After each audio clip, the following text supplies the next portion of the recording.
शल्य पर्व। धृतराष्ट्र का विषाद, कृपाचार्य का दुर्योधन को संधि के लिए समझाना, किंतु दुर्योधन का युद्ध के लिए ही निश्चय करना। नारायणं नमस्कृत्य नरं चैव नरोत्तमं देवीं सरस्वतीं व्यासं ततो जयमुदीरयेत्।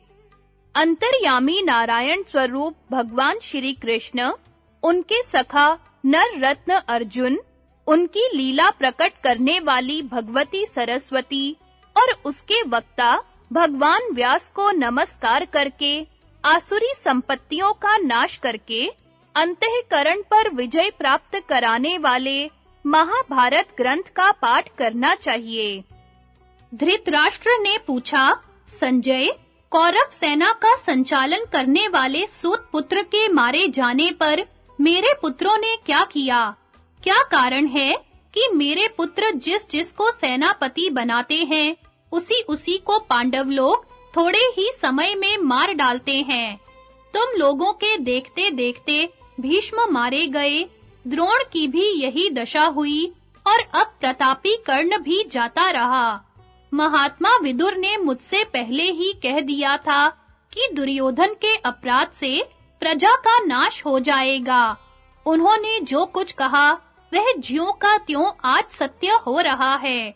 उस वक्त प्रारब्धवश मेरी बुद्धि मारी गई थी, इसलिए मैंने उनके कहने के अनुसार काम नहीं किया। संजय, अब मेरे उस अन्याय के फल का पुनः वर्णन करो। कर्ण के मारे जाने पर कौन मेरी सेना का प्रधान बना? किस महारथी ने श्री कृष्ण तथा अर्जुन का सामना किया? संजय ने कहा, महाराज, कौरव और पांडवों के आपस में भिड़ने से जो महान जनसंहार हुआ, उसकी कथा सावधान होकर सुनिए। नौका से व्यापार करने वाले व्यापारी जैसे अगाध जल में नाव टूट जाने पर घबरा जाते हैं, उसी प्रकार कौरवों के आश्रय भूत कर्ण के मारे जाने पर आपके सैनिक थर्रा उठे। वे अनाथ की भांति रक्षक ढूंढने लगे। संध्या के समय अर्जुन से परास्त होकर जब हम लोग छावनी में लौटे, उस समय कर्ण की मृत्यु से डरकर आपके सभी पुत्र भाग रहे थे। उनके कवच नष्ट हो गए थे। किस दिशा में जाना है, इसका भी उन्हें पता नहीं था। वे सुध-बुध खो बैठे थे। वे आपस में एक दूसरे को ही मारने लगे। बहुत से महारथी भय के कारण घोड़ों, हाथियों और रथों पर सवार होकर इधर-उधर भागने लगे। उस भयंकर संग्राम में हाथियों ने रथ तोड़ डाले, महारथियों ने घुड़सवारों को मार डाला तथा रणभूमि से भागने वाले पैदलों को घोड़ों ने कुचल डाला। इसी समय कृपाचार्य जी आकर दुर्योधन से बोले, राजन, मैं तुमसे कुछ कहना चाहता हूँ, उसे ध्यान देकर सुनो और अच्छा लगे तो उसके अनुसार काम करो। पितामह भीष्म, आचार्य द्रोण, महारथी कर्ण, जयद्रथ, तुम्हारे बहुत से भाई और तुम्हारा पुत्र लक्ष्मण, ये सब तो मारे जा चुके। अब कौन बच गया है जिसका हम आश्रय ग्रहण करें? जिन वीरों पर युद्ध का भार रखकर हम राज्य पाने की आशा करते थे, वे तो शरीर छोड़कर वेद-वेताओं की गति को प्राप्त हो गए। हमने बहुत से राजाओं को मरवाकर अपने गुणवान महारथियों को खो दिया है। उनके बिना अब हम अकेले रह गए हैं। ऐसी दशा में हमें दीनतापूर्ण बर्ताव करना पड़ेगा। जब सब लोग जीवित थे, तब भी अर्जुन किसी के द्वारा परास्त नहीं हुए।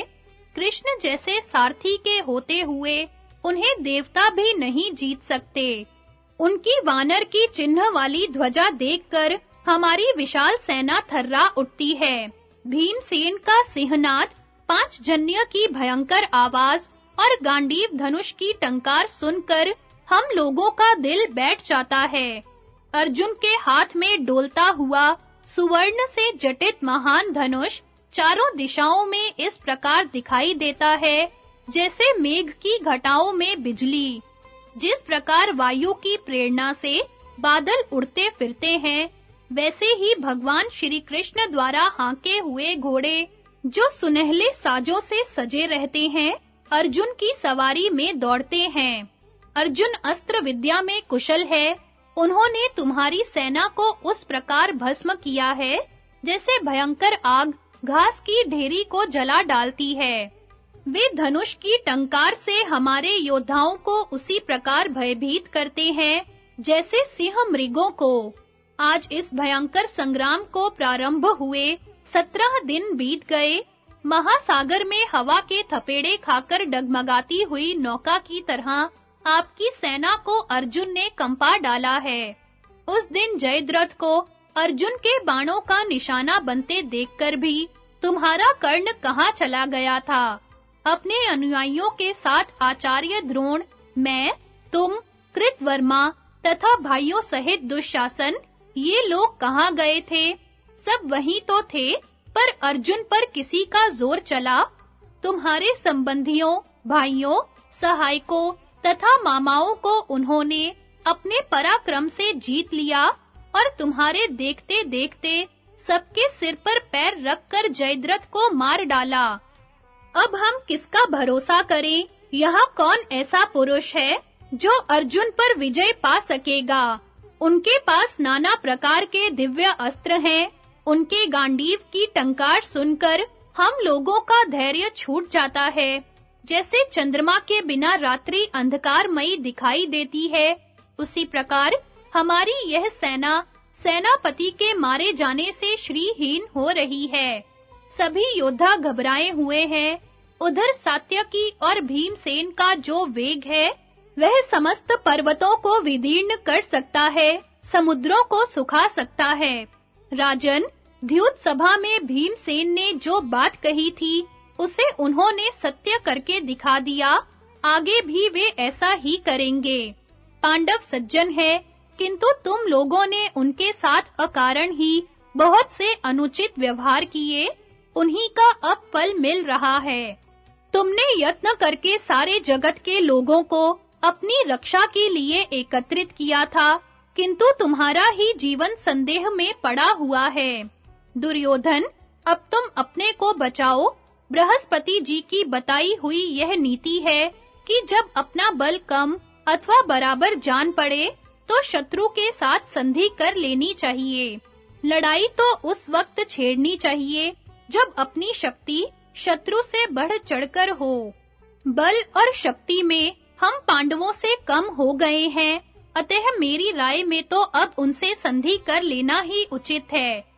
जो राजा अपनी भलाई की बात नहीं जानता और श्रेष्ठ पुरुषों का अपमान किया करता है, वह शीघ्र ही राज्य से भ्रष्ट हो जाता है, उसका भला भी नहीं होता।